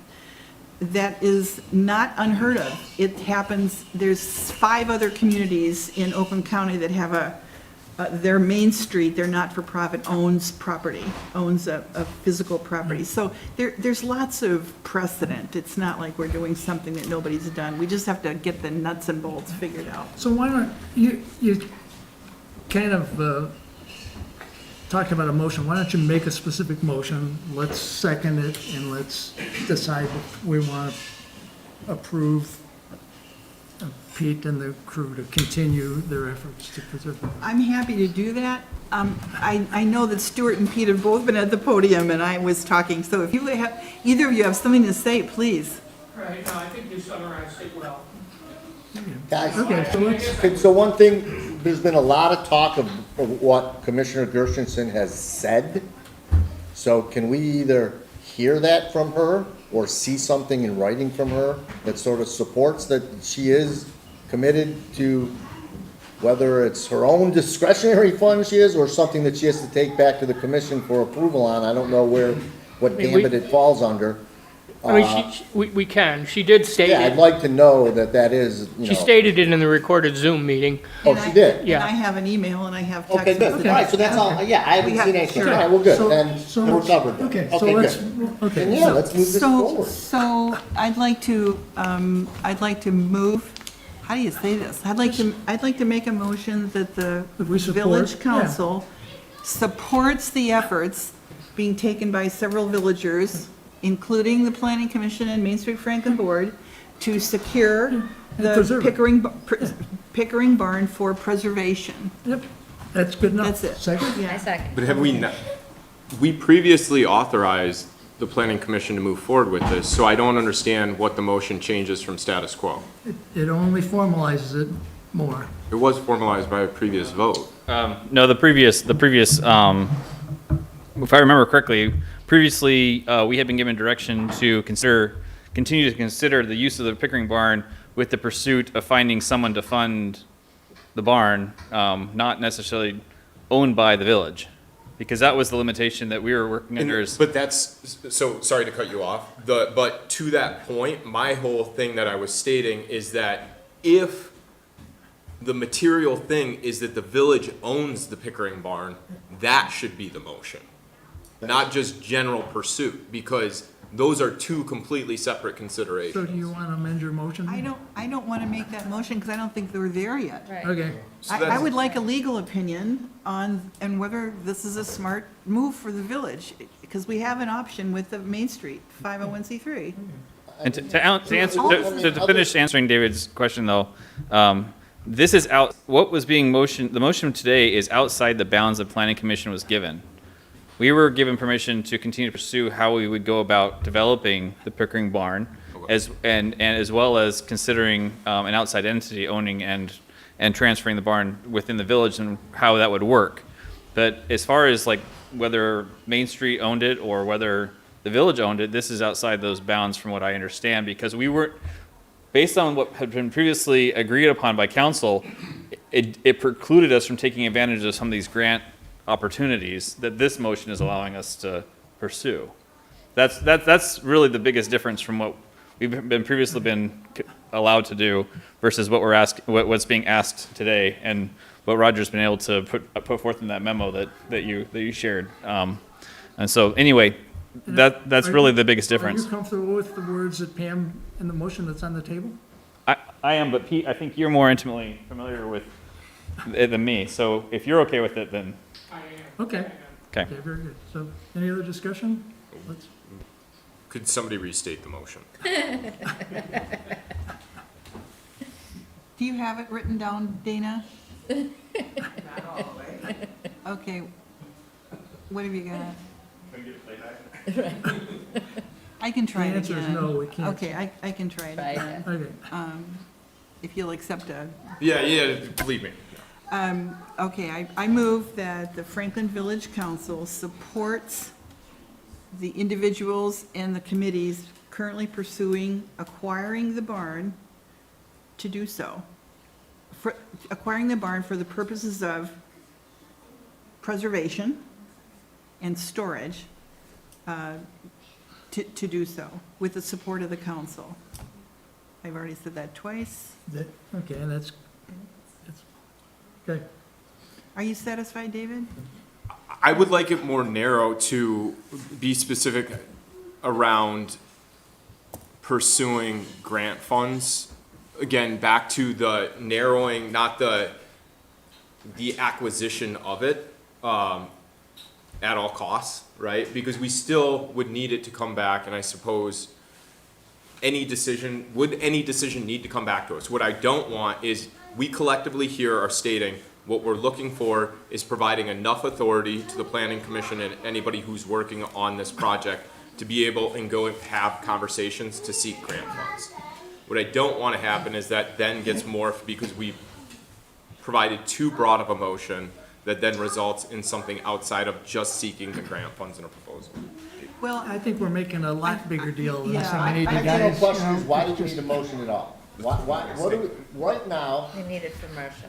that's my question. Has Marcia reached out and said, in order for me to take it to the next level, I need something from a governmental agency saying that we support this? Or are we just doing this to give them a warm, Yeah, fuzzy comfort. feeling? my motivation is we want to give them the warm fuzzies and the security do that verbally. to speak for the village on this. But I believe it will, I think we're enhancing the conversation with Commissioner Gershenson if we can say we passed, the council supports continuing this effort to acquire and preserve the Back up on the barn. speak on behalf of the village. That's part of a motion, and I'm not supporting anyone to speak on behalf. I of the didn't say village, that was yeah. a part of the motion. Right, I mean, I thought, the only time constraint that I am aware of is the time constraint from the owner of the property's urgency that says, I have to deal with this eventually. And of course, the urgency of getting it to Marcia so that she can take action. Right. I But can answer unless- that. Unless somebody's asking us for a specific type of motion, in which case I'd like to understand what it is they're asking of us to create. I don't know if we need a motion just to have them continue gathering information, which seems to be all that you're still doing. Peter, can So you address the explain issue to of me what you what do we need. really need? So, yes, I guess it's what Pam said. It adds to our likelihood of getting the grant if we have something indicating trustee support at this point. Okay, And it, doesn't need to really go beyond that. is that okay? Yeah, that's fine, as long as the motion, and I know that where David's going with this is with the understanding that none of this is based upon the understanding that the Village of Franklin's planning on participating in the financial aspect of it at this stage. Right. Somebody comes to us a later date and says we need $5,000 to put this thing over the edge and it's a done deal, that's a different story. Right. Right, But no, that- I mean, I think we've been pretty clear on that in the beginning, that, there's a lot of funding available. The one particular grant that is associated with a crowdfunding has a matching component to it. Right. And Main Street Franklin, John Bryce said, I'll set that up for you. So, I think that this motion of support would be very positive and help us move along. And again, my only continued concern, though, is exactly what you said, David, and the element of the conversation around ownership. Because again, we're talking about it not costing the village anything. If the village is the owner, it's a cost in perpetuity, just as the Krieger House is. So that's where I keep looping David, the back. on ownership we're talking about is it's stored in a barn in a container. That's the ownership. we're No, talking grants are conditioned on certain things. So for us to get approved for a grant, it would be under the condition that something actually be done with it. I'll just cut myself off, Roger. Fill in the blank. What, Two we're different at grants, two a different rather simple spot at the moment. The assumption is that there's a whole lot of planning that needs to be done about what's gonna happen with the barn. This is intended to be a contingency circumstance where we set it up so that we can have that conversation and know that the barn is within our control. It doesn't own, we don't own it, but we have managed to acquire enough money, so that we can get the barn disassembled, put together like a puzzle, and stored. And then we're expecting that we're talking 24 to 36 months of work on putting together a plan that would get the building in the community, according to all of those things, David, that you and others have just been talking about. That all we're talking about at this point is just getting the barn secured and doing it without our money. Okay. Can I make a public comment? Hold on just a second. Yeah. Do you have other comments now or questions? No, then I would only, and again, this may be unnecessary, but just condition that the authorization, or clarify that the authorization that we're putting forth, or the motion, does not provide authorization for the expending of public Are funds. you okay with amending We that? can amend that, we can amend my But I motion. don't think anybody in the village can expend funds on our behalf, or a Right. resolution coming through this body, Any- even if they say they are. Right. Yeah, my operating presumption is that we're responsible to you guys. And that to the extent that we get to something that's different or somewhat different than what we've talked about this evening, you're gonna know about it. Right. And you're gonna have to respond to it. Yeah, especially the So- ownership thing. Right, so I guess we're just telling them, keep doing what you're doing and come back to us when you get stuff to talk about. Okay. Yeah. So- So let's, okay, so then we have a motion and an We have a amendment. motion and a second. Let's vote on that And motion. if now that there's an amendment, there's a motion that they can show to Yeah. people at the county that says, look, Franklin Village is definitely supports pursuing this, then that's been accomplished. All right. All in Stuart has favor? something Oh, to You have we got- public comments. Sorry, why public funds and not village funds? Because grant Village money comes, okay, just Yeah, clarify. yeah. All right, Yeah, because the sorry. grant money comes from No, public no, I funds. appreciate it, thank you. Okay, Hold on. okay, all in favor? Aye. No, you have Opposed? public comment. We have. Yeah, Oh, sorry. yeah. Before you guys close this, the one thing that I see that's drastically different from this is there's been no public support. And there's other issues and agenda items that you guys have asked people to go back and show your public support. In 5 months, this entire council will flip, 4 of the seats will flip. And to Roger's point, we're talking a 24 to 36-month long-term pursuit. And 2/3 of the council, or 66%, are going to be changed in the next 5 months. The Planning Commission has worked on this for 7, 8 months and doesn't have a long-term goal. This isn't a startup. It's not an entrepreneurship. We can't just say, let's wait for some crowdfunding, let's get some venture capitalists. You are responsible to your taxpayers. If you do not have a plan, you all take an oath, you have a seat of public trust, That's you exactly cannot what we're spend it. All I'm saying is there's an echo chamber in here. The people from the Planning Commission are on the Historical Society. The people that are driving it on the council are from the Historical Society. So apart from a passion, and it should be the pursuit of the Historical Society, does this serve the needs of your constituency? Because there's other things, and we don't even know if it's legal yet, because we have yet to understand if we can acquire property. There's other barns in here that have not been fully utilized for decades. And so please, before you support your own pursuits in the echo chamber that is this 8-person room, please consider the data, the demographics, the use, the expense, the costs, and other things that have come to a vote that the citizens have said they want, they need. Sidewalks, community, more connected space, more places to go freely with family, more digital access to you. You keep on saying no one's coming here. Why do you think no one comes here?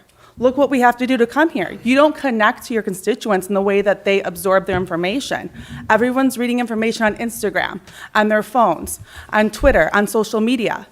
And you purposely make it a hardship for people to come here and involve themselves and say their opinions. And then when they don't, you say, oh, no one's coming here to show up.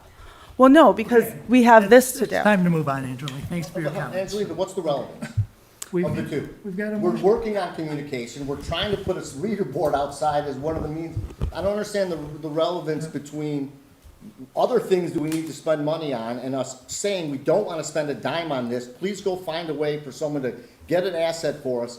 And remember, and respectfully, hope that everybody on this council does what I do and actually go online and either go to or watch the planning commission meetings every month.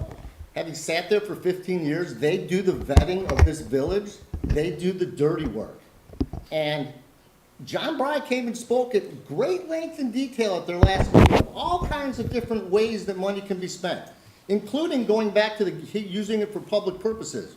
There were 3 proposals that were put out there. 2 of them were to put it on public property. One of it was to include it with the Krieger complex to, at some point, have us not in this building in something that's better housed. And according to John Bry, I don't know, this year alone, I think $5 million is being given to county communities for, as I mentioned earlier, one local community, very affluent, to turn a parking lot into a civic center. I could certainly think that if we needed $2 or $2.5 million to get a village hall expansion and a village meeting place that we don't have here in Franklin, probably could get pushed up a list ahead of things like communities getting parks. So if all we're asking them to do is go find out what's available, then I'm missing what the problem We've is. got a motion, we've approved it, let's move on. I think the relevance is just the time and the energy. Like Stuart has come up here a lot of times and said, like, we're That's not not clear, the we're point. spending, no, he asked a question, I'm answering it, Bill.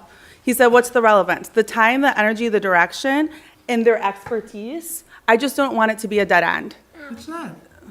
Okay, it's not, Are you okay. wasting your time? Well, he doesn't know yet, if It's a after, tremendously beneficial thing. You know, I think this is the kind of thing the villagers want. They he want thinks, they but want there's no show of support. I've lived here for 30 years, I've watched how the village has changed. You know, this is all about civic involvement, historic Right. preservation, economic revitalization, getting people downtown. And it's being done voluntarily. You know, we aren't taking up a lot of time, and we'll have a lot more opportunities to get more public involvement. But I do see it's there, and I think it's part of our job as local government to take care of things like this and to do this type of thing. Okay, let's move on. Planning One, Commission? I really have to make a comment. Okay. So, because I'm picking up on David, what David said, which is really important to know. That the $5 million that David was talking about, that John talked about at the Planning Commission meeting, and I urge you to watch that, because it's really good. The 13 Oakland County communities got parts of that $5 million.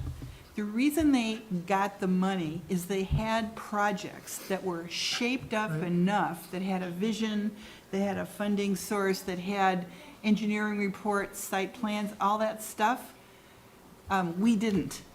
And so we got kicked out. We had great ideas, but we hadn't taken them anywhere. So I think part of what might be irritating about asking the council to make a motion of support, it's like we got to just keep moving on this so that we can get in line with other communities when this money, and there will be more, I don't know for how long, but I want us to get in line for that. Right.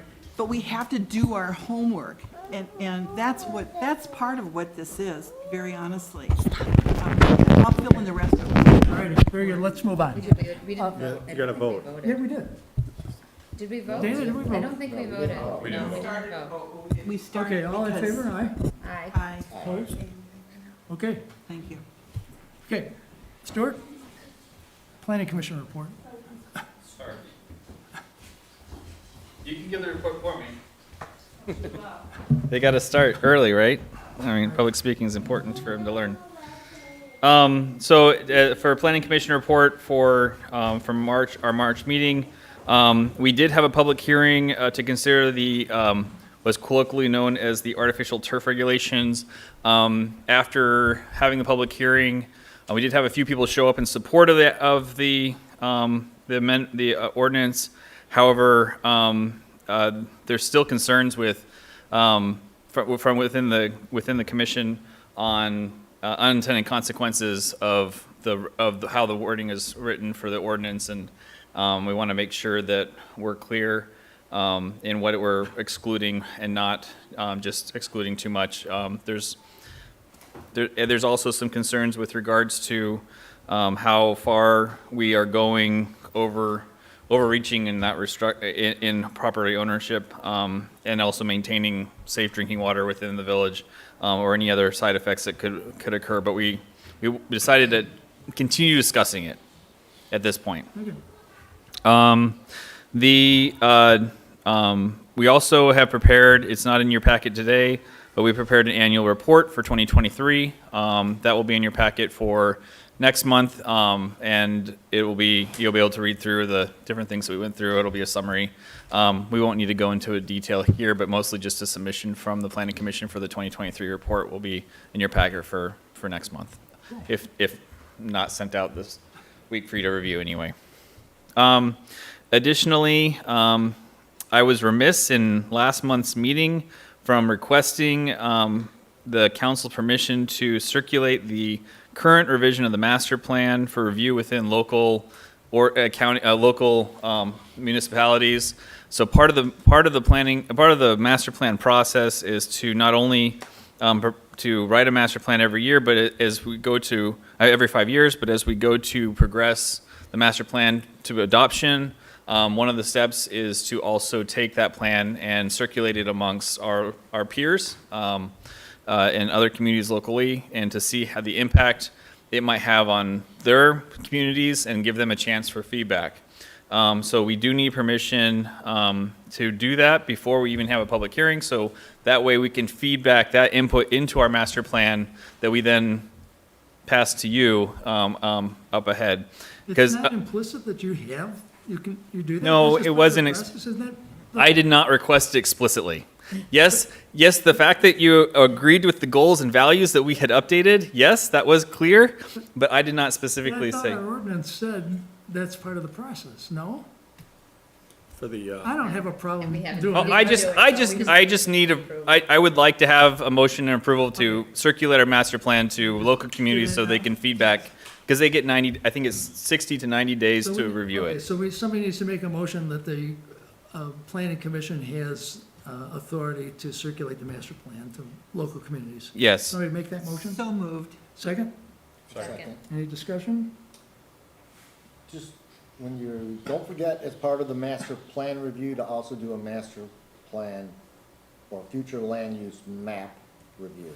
Yes, which I believe, that was talked about last month, right, for creating new maps? No, that's a different thing, okay. No, I mean, the map is part of the master plan, and there are properties on there based along the whole lines of it, with discussions we had during the public institutional about some of those properties and their future, Future use, their okay, future uses.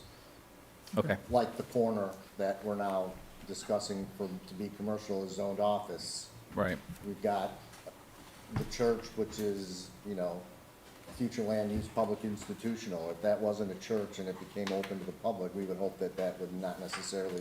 Needs to be remain updated. public Institutional, but, Okay, so those are some of the things to look at. thank you, thank you. Okay. So Thank you you. got what you need? I believe so, Okay. yes, Okay, hopefully. okay. I'm looking at you, Roger, because you're gonna, We're still talking, I guess we still. yeah, go ahead. Oh, no, you finish your stuff. We never took a vote on it. Yeah, emotion, yes, but, All in favor? Aye. Okay, thank you.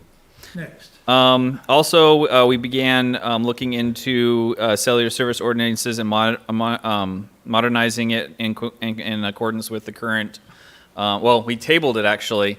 We did not talk about the ordinance with regards to the amendment to modernize it with the current state's regulation. However, we're waiting to hear back from a meeting we had with Eagle Legal, I'm sorry, Am Legal, which it took place end of last month, to go over what ordinance, I guess, the initial discussions on how we move forward with recommendations from Am Legal. So we're going to, we had some initial discussions. We'll continue that discussion, and then this will be part of that package. As we talk about other ordinances, we'll bring up the list, and this will be one of the top ordinances.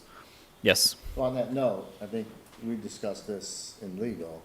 I think, correct me if I'm wrong, it was sort of M Legal, the company that we hired's opinion that in this particular instance, there isn't necessarily any sample ordinance that they were gonna provide us that wouldn't be better than what Chris Right. Susan being on the ground and in touch with our local, we're better off just let Chris continue. If the ordinance that gets, drafted and Whatever runs he through comes up here, with, if that needs to get vetted at some time in the future Yep. as part of this ongoing process, fine. But I don't think they were gonna provide a better That's right. sample ordinance than Chris was gonna. Right, Yes, that is correct. I remember that being discussed in that meeting. So we will, in this case, even though there are other ordinances that we are going to be receiving from them, they also mentioned there are other ordinances as well. They might not give us an exact template on, but a recommendation as to what's out of compliance. So yes, and we could move forward with that in this next meeting. So I'll continue on that then. The golf court ordinance was presented to planning, and they understand what the right direction is from council with regards to coming up and proposing an ordinance for golf carts. I will say, I have seen golf carts going by my house already, even though it's technically not legal to do so. So I guess, I suppose I should buy one now. I know, I was like, oh man, it was a little loud, but So we it don't wasn't need the electric. ordinance then, eh? What? We don't need the ordinance? No, we do need the ordinance. They would be, non-compliant with our current ordinance and the state of Michigan. If the police were to actually stop them, they would actually be non-compliant. Then also, we also appointed members to the sign task force as well to assist with that from planning. Those are the main points that we discussed. Any questions from council for me? Thank you. Sorry for getting up early a couple times. That's okay. Cool. Appreciate it. We really, sir. Thank you. we do Okay. appreciate it. Is there Main Street Franklin? Yes. Susan is out tonight and Jeremy's sick. So Susan gave me a list of things to just run by you. I'm going to start with picking up from the conversation we just ended. The Main Street Board has finished their work plan for the year, and in it are two conversations that I think are relevant to the future of the commercial district and the barn in it. Susan is working on a workshop for planning commissioners, historic district, Main Street Board, council on public-private partnerships. Like, what is that? It's a whole field of endeavor that I think will be helpful to us. There's a lot of experts in Oakland County that can help us understand what that's about, and so that we can have a conversation about how it fits into how we govern the village. So that's on their work plan. The second thing that the board is talking about, that they haven't, it's also on their work plan, but they haven't started doing serious planning yet. You know, the other thing the barn is doing, that whole conversation about the barn is, gee, you know, do we put a major structure in the downtown just because it's available? You know, is that a good way to plan your downtown? We talk a lot, you know, and remember the conversations we had about the streetscape. You know, is it enhancing or is it taking away from the ambiance we want here? So the Main Street Board is starting to talk about and doing a community, like a community meeting or a community event that will solicit ideas and input from community members and members of commissions, representatives, et cetera. So that's coming this year. I just wanted to give you a heads up because it just seemed to be a nice coda to the conversation we had about the barn. Susan wanted you to know that the board is starting to plan for the block party, which is in August, and that will have a bicentennial mood. I don't know what they're gonna do, but they're on board with the bicentennial. She's already applied for 2 types of grants that will result in a cash award to businesses in the village. One of these grants is a technical assistance grant that has been in existence for several years now. She is working on some quarterly training for merchants on things like digital marketing, online sales, and how to do that efficiently even when you're a tiny business. And she's also met with Lisa McDonald and her partner regarding the purchase of the farmhouse, the building, the patisserie former farmhouse. They had a really good brainstorming meeting, and there will be coffee. But she hasn't said anything else. She said it's going to be really good. So I was asked to tell you that. Mark your calendar. Yeah, mark your calendars. I have a feeling she's going to move pretty quickly.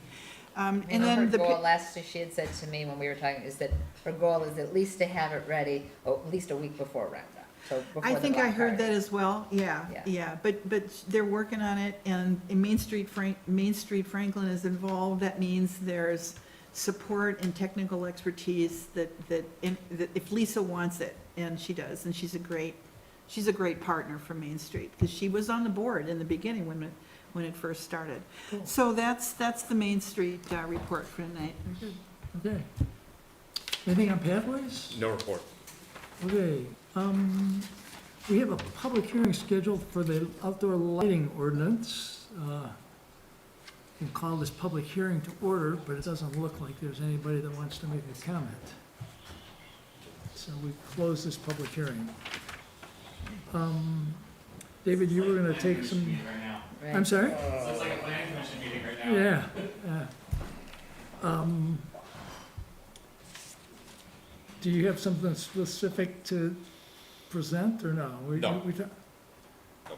I just wonder if this would be a better issue with our other 2 council members here, or do you want to move forward? I'm ready to move forward. I have a couple of concerns, but I'm ready to vote. It's been a long time. Yeah. Okay, so I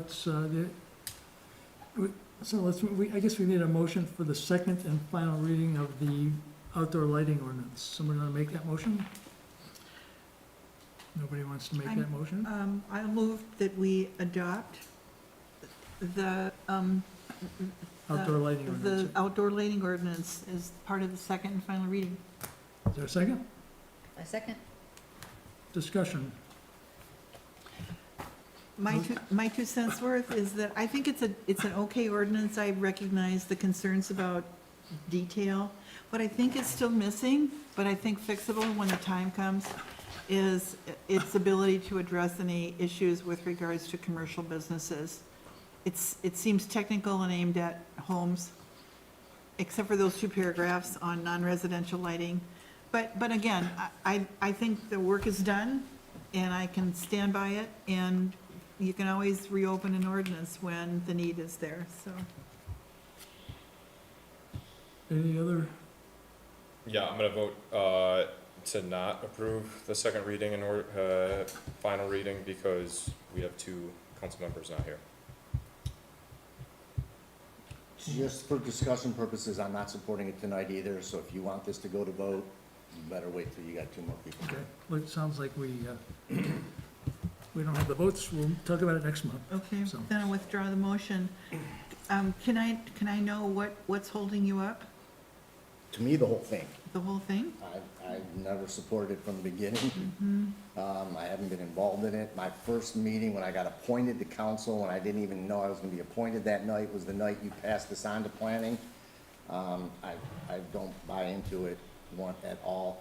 To me, it's a beautiful thing. You wanna put a parking on the shelves till we have more demand. To me, it's a knee-jerk reaction to one situation that's gonna open up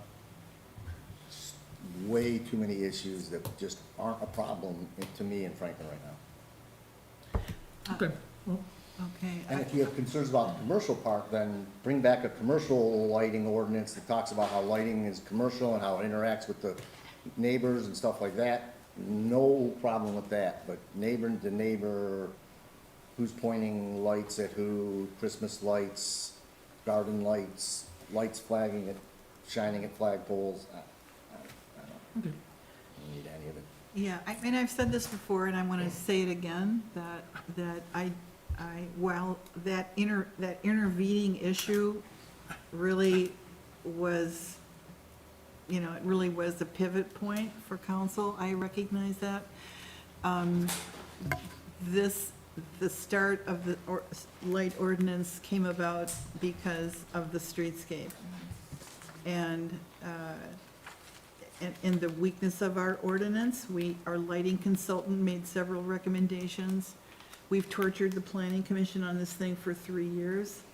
And I'm happy to withdraw it, but I don't know, my question would be, does the person who's in the role of enforcing problems, what are we giving that individual the backup that he needs to be able to do his job? That's the end of my comments. Yep. I mean, to pass the ordinance because we put a lot of effort into it is not a good reason to pass the ordinance, right? To pass the ordinance because we feel like it's the right thing, or to modify it based on what we think is the right thing for our village. That's the way to pass the ordinance. So if it's a matter of tabling it and waiting for more motivation or other instances or reasons to bring about an ordinance that's more clear, whether it's because of the lack of clarity for an enforcement or for other reasons, we can address it later. That's it's up to your purview on that. But I really don't want you passing the ordinance because we put a lot of effort into it. I want you to pass the ordinance that you think is right for the village. Ultimately, that's really what we're trying to do, because otherwise we create ordinances that might, we can put a lot of effort into a lot of things, and just because we did doesn't mean it's a good ordinance. So if it's not what the council wants, if there's new direction, additional direction we need to take, to strip it down to just to be commercial, we're open to suggestions on those things. But at the end of the day, I would hope that you would pass something that makes sense to you as our representatives.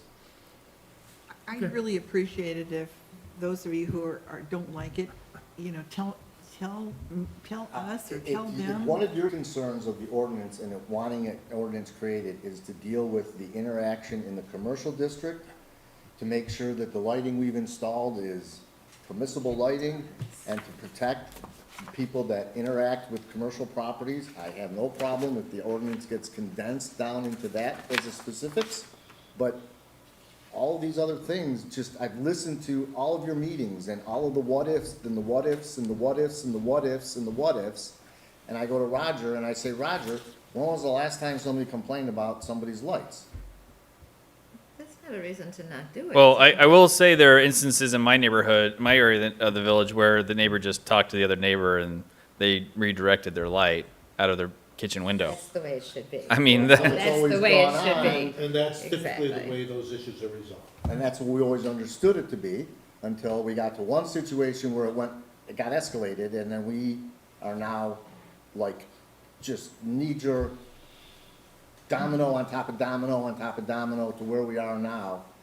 And I don't know if this even addresses that clear enough in any way, shape, or form. Well, by having the And measurable. Pam's concern of what she wants addressed is the least thing addressed in the ordinance, when you say it gets two But in paragraphs. all fairness to the council and the planning commission, that was, the answer early on was, anything we do for residential will apply to commercial. I remember people said that. We did not direct the planning commission to do any specific work related to commercial. So, Has a whole and I section don't, right here. other than the, Make that their other than the bit that they did, I mean, it's fine to me. Doesn't address it. So, I, To me, the ordinance, the current ordinance is very vague. This light trespass is a big issue. And I think if we do nothing else but address light trespass on any property in Franklin, will be a success, so. So our one paragraph ordinance didn't have to become a Maybe- six-page maybe ordinance not. if there were only a few items that were Right. of concern, which was redefining light trespass and determining what is the determinant factor? Is it, when I look at a light, it's blinding at me, or what is the light when at the edge of my property? Because they're What's the Two most completely subjective different way things. to there are determine lights that? that shine out, and I look at it, they're bright, but if I Right. go to and walk to the edge of the property, it's, well, I'm not casting a shadow on the neighbor's Right. property, but looking at the light, it's bright. Right, glare versus light concentration, right? Those are very different things. Right. Yeah. I must say, Stuart, I love your attitude, that you don't take it personally, that you, and I love the point that you said, is it like, that this isn't going anywhere, we can always come back to it. Yep. It's, all the work put in isn't wasted necessarily, if we ever need to, so. Right, I think the appreciate biggest it. exercise that I think we gained from this ordinance, just as a lesson learned from this though, is, you know, when our ordinances are being developed, we do as a planning commission do need to look at a larger just than the narrow focus of what we're being asked to do. We do need to look at the ramifications from a larger sense. Is part of the problem neighbor to neighbor adjacent trespass, or is the problem also night sky concerns? Because that affects not just our immediate neighbor, but it does affect our community at larger, not just immediate neighbors. So I think part of the discussion we had was also to consider, hey, if we're, even though we're trying to address something that's subjective to make it less subjective and more empirical, then, you know, these are other ramifications to consider. And that's what the exercise ended up showing us, that there are other considerations to consider. Now, there were a lot more to consider, but, you know, there's things to pare back, for sure. So, again, Pam made a motion, she got second, but we didn't Pulled it take a away. vote She on took it, then it- she she withdrew pulled her it away. motion. yeah. So right now, we have on the agenda a second reading. So, again, David and I are 2 of 7, and there are Right. 2 council members that aren't here, that you would only need one of which to pass the ordinance. And if the majority of the council supports it, then I support it. That's what we do Right. when we're here. So I think the better thing would be to just table it till next meeting. And I think Bring that's what I something that said. we've worked on for over a year and not bring it to a council that's down whatever 2/7 says, I'm not great at math, but over 30% of its, And I'm good with that. The comment I would make is, do we need to do anything specifically with this ordinance for next month to review, here's parts we can take out, here's the essential parts? Or do we just leave it alone and start this discussion all over again next month? David, weren't you gonna take a pen and do some? Yeah, I had a lot of family stuff come up, so this Okay. month was not a good month, but I'm happy to do that exercise. It would help me understand, and I'd rather hammer out an ordinance that people think is a good one. Right. If you put a fly speck on it and bring it back and cleaned up sign, I have Yeah, no problem. really, We're at our seriously. second reading. Do you That's accept the what we do challenge? here.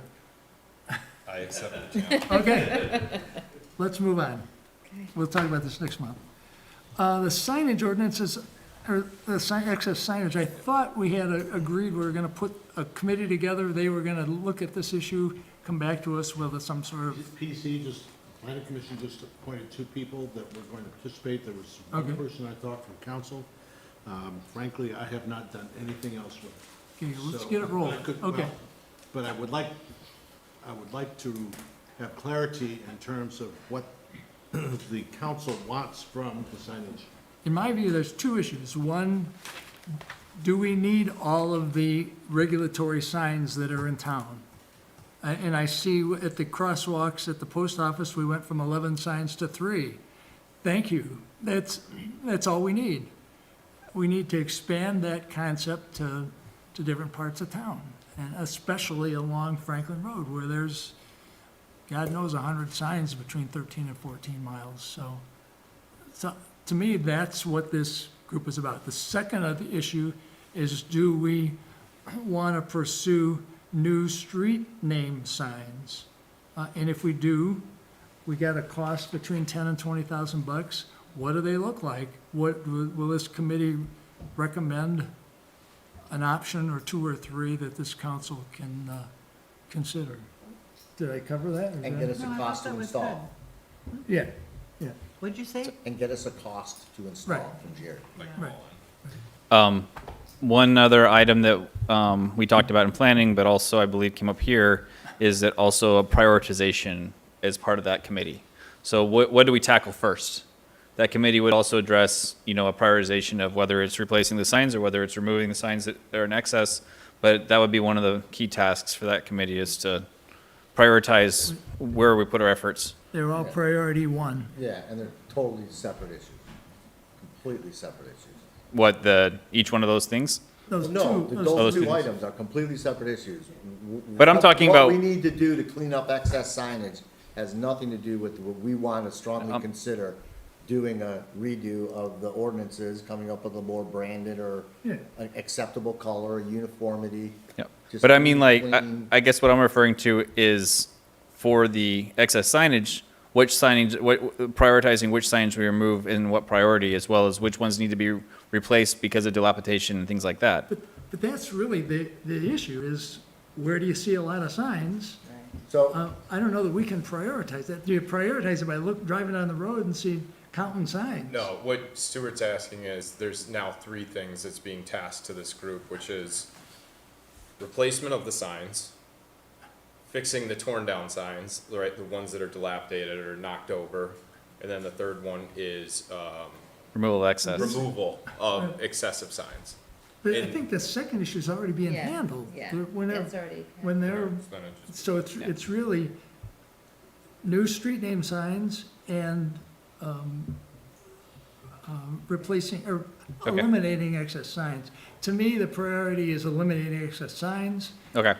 and then we'll get to the other one when we get. I just remember it coming up last month that part of their task would be to also prioritize, like, where to start on the removal of excess signs, as well as, Yeah. and then also proposing several different versions if we were going to re-sign. If you want a place to start, look at southbound Franklin Road from 14 to Evelyn Court. 11 signs in there. I'm not, I'm not on that committee to do that. I'm just, I'll be glad to share mine. okay, but outside of that area, is there other areas in the village where we have excess signage, or is that really just the area of focus? Most of it's been. I mean, I thought we had an inventory done, I have it in my packet here years ago, HRC, there's a chart of every single sign, it shows where everyone is up and down, and I thought they concluded that for the most part, and mostly I'll be there. I guess I'd like to look through that So- thing again and let's. Yeah, okay, so there is, We have the report, we'll Yep. take it back out. Could I make a request of Dana that we, that in the minutes, record the charge of this committee? It'll really help. We've just had a conversation about it, what's the output expected from this committee? We can always amend it, but it'll be good to have it written down. Anything else? are we outlining that for her right now, or is she gonna? She's got it in the, it's She's got it it's in being the minutes, okay. recorded, you know, Okay, good. Yeah, Yeah. so just when she does your directive. yeah. Yeah, perfect. Okay, I started good? talking when you were going up again. Okay. okay. Last item, David, you had a resolution on Autism Acceptance Month? Yep, so I'd like to make a motion to recognize April 2024 as Autism Acceptance Month in the Village of Franklin. I'll second that. Any discussion? Yeah, just a couple quick statements. So historically, I guess I'll just, when I think about, nationally, it's Autism Awareness Month. And when I think about the strides that have been made around the understanding of what autism is, in the recognition and embracing of those with autism by continuing the efforts of offering support, inclusion, and celebration of those impacted by autism, we've made leaps and bounds from when I grew up in how schools have recognized it and embraced it, and would have been remiss to not have a formal recognition for the village as well.